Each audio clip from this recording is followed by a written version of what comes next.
Armsad sõbrad, nagu eelmisel pühapäeval, nii ka täna me leiame oma pühakirja teksti Apostel Pauluse kirjast roomlastele, sedapuhku selle kirja 2. peatüki algusest. Tegemist on üsna karmide sõnadega. Ka Rooma kirja 1. peatükis kõneleb Paulus väga karmide sõnadega ja nii ta jätkab ka siin 2. peatüki alguses. Kuulame siis hoolega ja paneme tähele, sest et see, mida apostel siin ütleb, on äärmiselt oluline ka meile. See on äärmiselt aktuaalne nii tänapäeval kui igal ajal.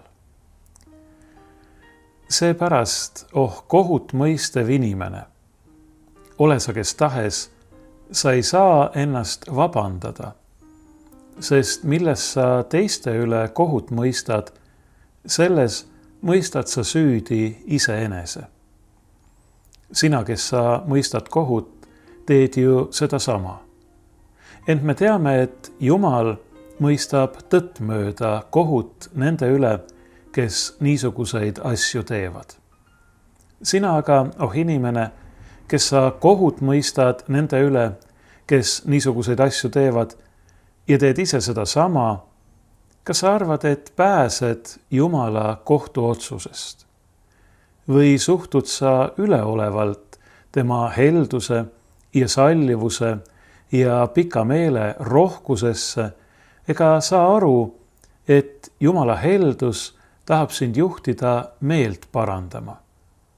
Sa talletad endale viha oma kanguse ja pöördumata südamega, Jumala viha ja õiglase kohtumõistmise ilmumise päevaks, kes tasub igaühele tema tegude järgi.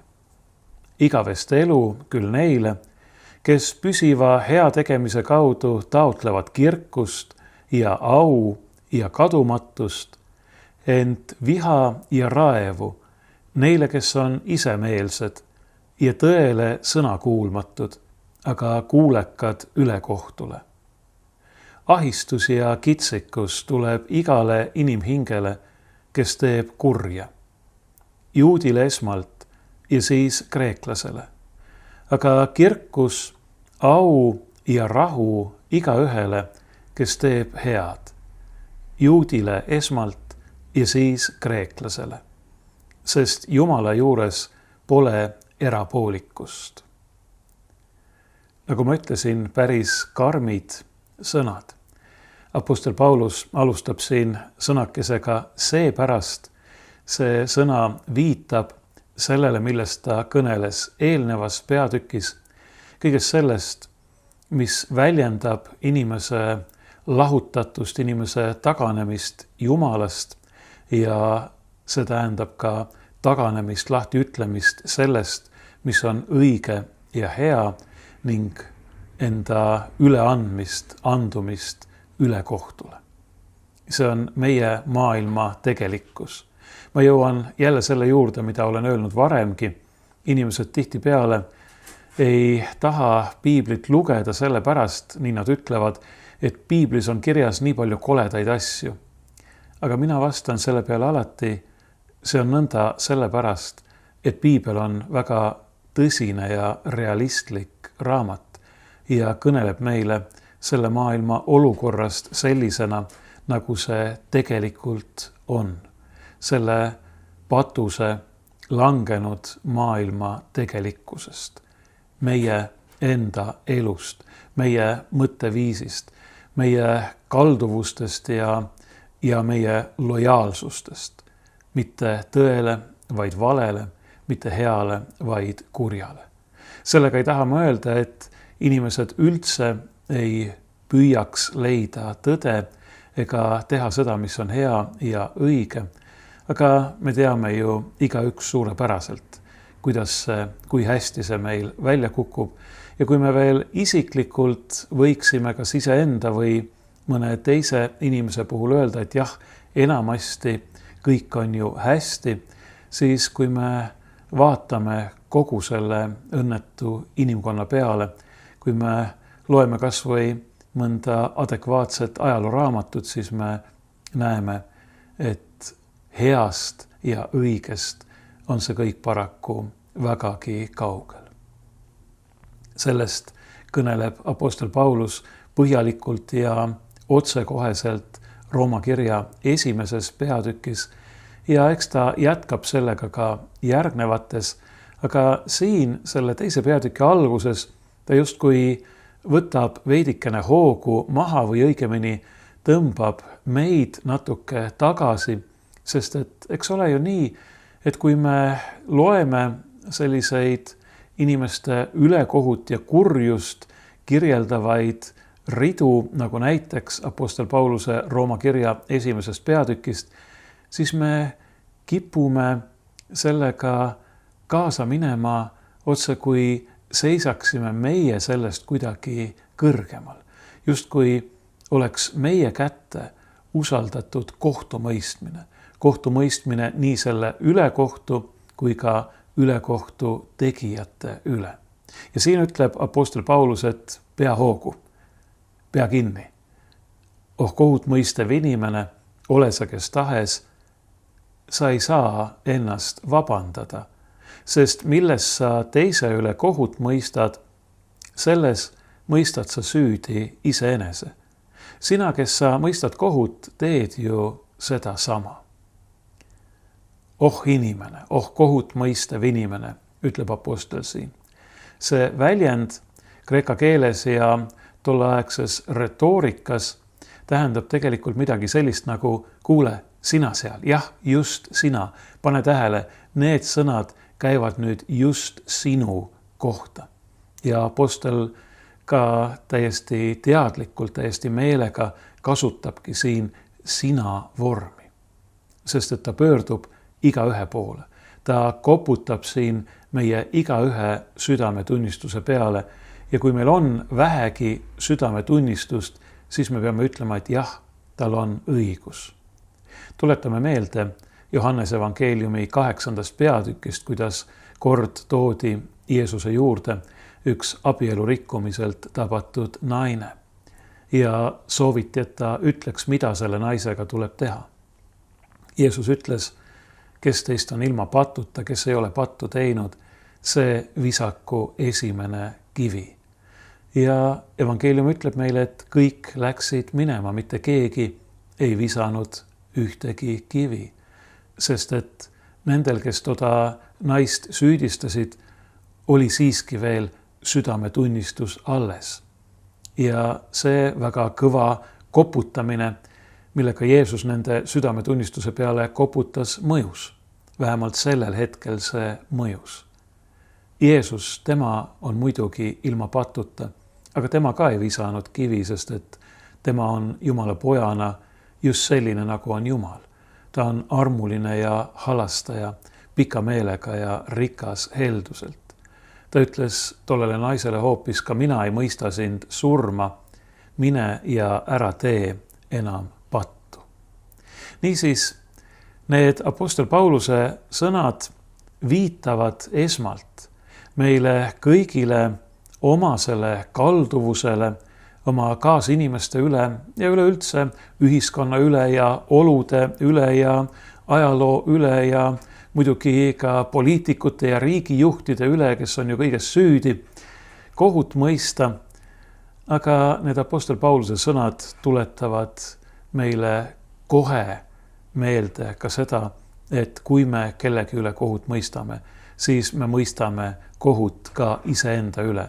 Me mõistame süüdi ka iseennast. Me langetame sama otsuse iseenda kohta. Isegi siis, kui me ei ole valmis seda endale tunnistama. Isegi kui juhtub, et meil ei ole nii palju südametunnistust, kui oli nendel, kes tolle abielu rikkumiselt tabatud naise Jeesuse juurde tõid.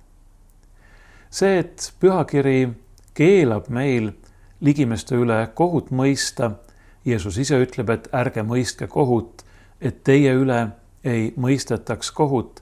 See ei tähenda mitte mingil kombel, et patusse ja ülekohtusse võiks suhtuda kuidagi kergesti või sallivalt või öelda, et kõik on ju suhteline. Ei, kõik ei ole suhteline. Kuri on kuri, vale on vale, nii nagu hea on hea ja tõde on tõde. Ja nagu ma ütlesin, apostel Paulus näitab seda meile väga selgelt. Sellesama Rooma kirja 1. peatükis ta kirjeldab väga karmide ja otsekoheste sõnadega inimkonna pattu ja ülekohut. Ja selle Rooma kirja 3. peatükis jõuab ta hinnanguni, mis ei ole küll mitte tema enda sõnastus, vaid ta on selle laenanud Vanast Testamendist, need on psalmi sõnad, mida Paulus siin tsiteerib. 3. peatükis ta ütleb, ei ole õiget, ei ühte ainsatki, ei ole mõistjat, ei ole Jumala otsijat. Nad kõik on kaldunud kõrvale, üheskoos kõlbmatuks muutunud. Ei ole, kes teeb head, ei üht ainustki. Mitte ühtki õiget ei ole. Kõik on pattu teinud ja Jumala aust ilma. See on apostel Pauluse sõnum. Meil ei ole mitte millegagi kiidelda, vähemalt Jumala ees mitte. Tuletame meelde eelmise pühapäeva epistlit, kus räägiti Abrahamist ja öeldi, et isegi kui Abraham oleks teinud seda, mis on hea ja õige, siis Jumala ees ei oleks tal ikkagi olnud mitte kui millegagi kiidelda. Meil ei ole Jumala ees millegagi kiidelda. Aga see muidugi ei tähenda, et Paulus oleks lootusetult pessimistlik. Ta ju lisab ka, kui ta ütleb, et kõik on pattu teinud ja Jumala aust ilma, et aga kõik mõistetakse õigeks, kõik päästetakse, kõik saavad õndsaks Jumala armu läbi. Meie langenud loomuse ja maailma tegelikkust kirjeldades toetub Paulus rõõmsa kindlusega evangeeliumile, heale sõnumile Jeesusest Kristusest, mida ta nimetab Jumala päästeks igaühele, kes usub. See on ju see, mida Paulus viimselt tahab kuulutada. Ta ei taha kuulutada mitte hävingut, mitte hukatust, vaid ta tahab kuulutada pääsemist hävingust ja hukatusest. Ja ka nendest tänastes karmides sõnades tuleb see väga ilusti esile. Paulus ütleb jah etteheitvalt, hoiatavalt, manitsevalt või koguni hurjutavalt või suhtud sa üleolevalt tema helduse ja sallivuse ja pika meele rohkusesse, ega saa aru, et Jumala heldus tahab sind juhtida meelt parandama. See tähendab, et Paulus näeb isegi Jumala õiglases vihas ja karistuses rõõmusõnumit, kuna ta teab, et Jumal ei ole meid hüljanud. Jumal juhib meid oma leebuses, oma kannatlikkuses, oma pikameelsuses. Ei pattu mitte sallides, vaid pattu esile tuues ja hukka mõistes, aga meie suhtes pikameelne olles juhib Jumal meid meeleparandusele.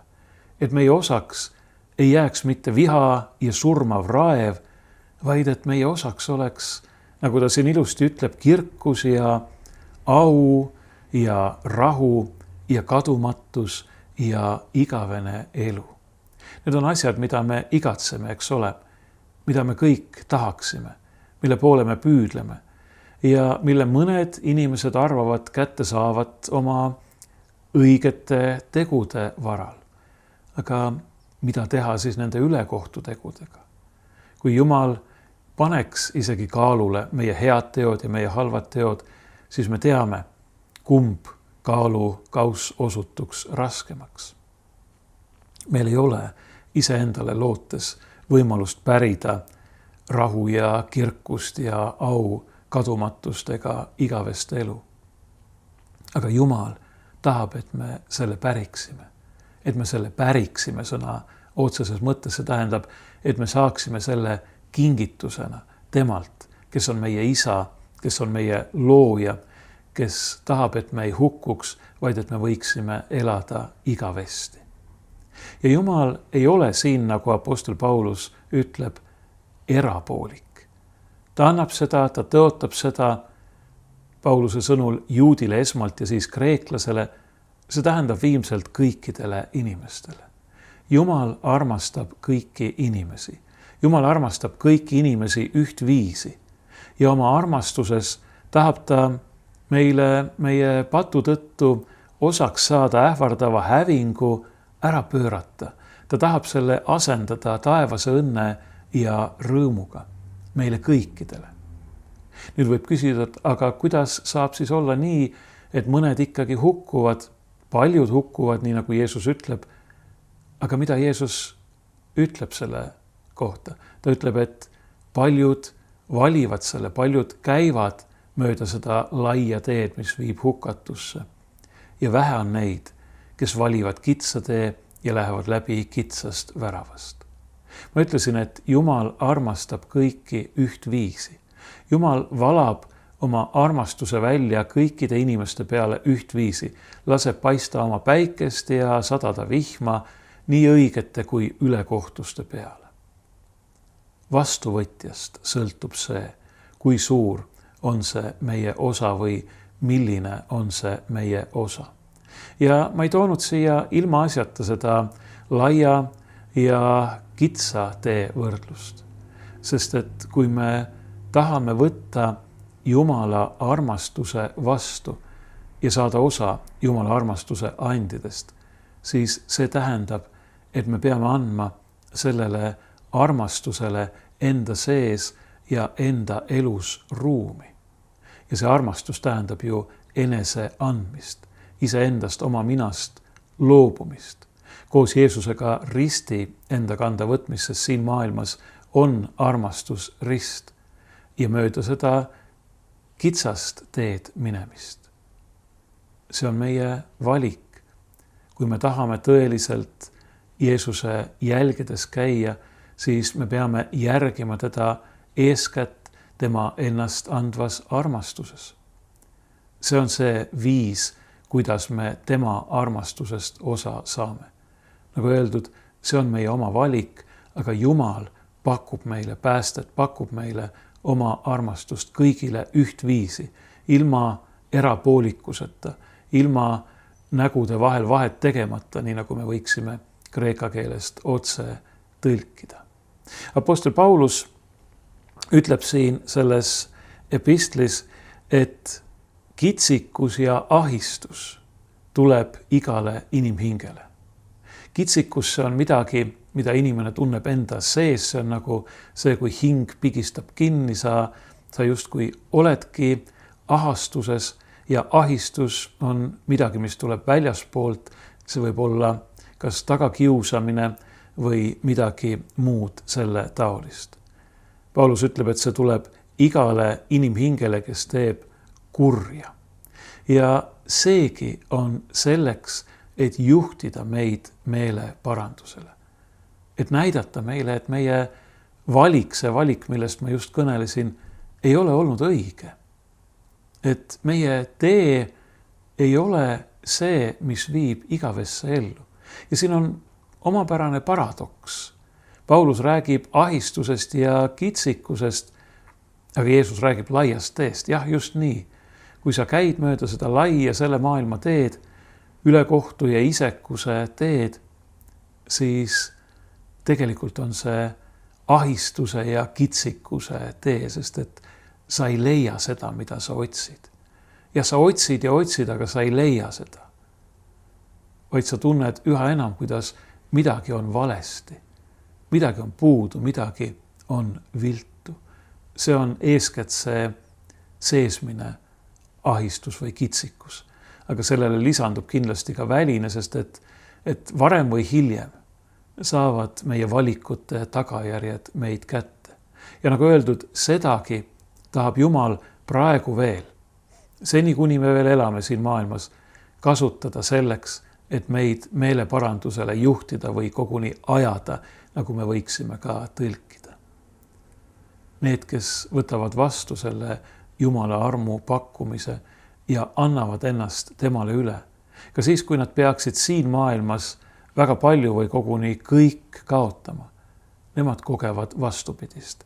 Nemad kogevad rahu. Ma arvan, et rahu on siin see kõige õigem sõna. Ma usun, et küllap me teame seda. kui sa oled teinud mingi valiku, mis võib endaga väliselt tuua kaasa küllaltki suuri raskusi, aga sa tead, et sa oled teinud õigesti, siis tuleb sinu südamesse, sinu hinge rahu ja ühel hetkel sa tunned lihtsalt, et sa ei pea enam muretsema. Sul ei ole midagi karta, sest et sa oled koos Jumalaga, temaga, kes tahab, et sul oleks kadumatus ja igavene elu. See on see meie elu paradoksaalsus, mis väljendub nii selles, et kui me teiste üle kohut mõistame, siis me mõistame hukka ka iseennast, kui ka selles, et kui me valime kitsa tee, selle tee, mida ehk siin maailmas ei soovitata valida, enese andmise, enesest loobumise tee, siis me leiame rahu ja õnne. Aga kui me tahame käia mööda isekuse, enese kesksuse teed, siis jah, see võib näida laia ja õnnerohkena, aga tegelikult toob see endaga kaasa võib-olla väliselt, aga kindlasti seesmiselt ahistuse ja kitsikuse. Valik on siin meie. Jumal on oma valiku teinud. Jumal on oma armu pakkumise teinud ülevoolavalt. Meil ei ole vaja teha midagi muud, kui see lihtsalt vastu võtta ja lasta temal ennast juhtida sinna, kus on igavene õnn, kadumatus, elu ja jääv rõõm.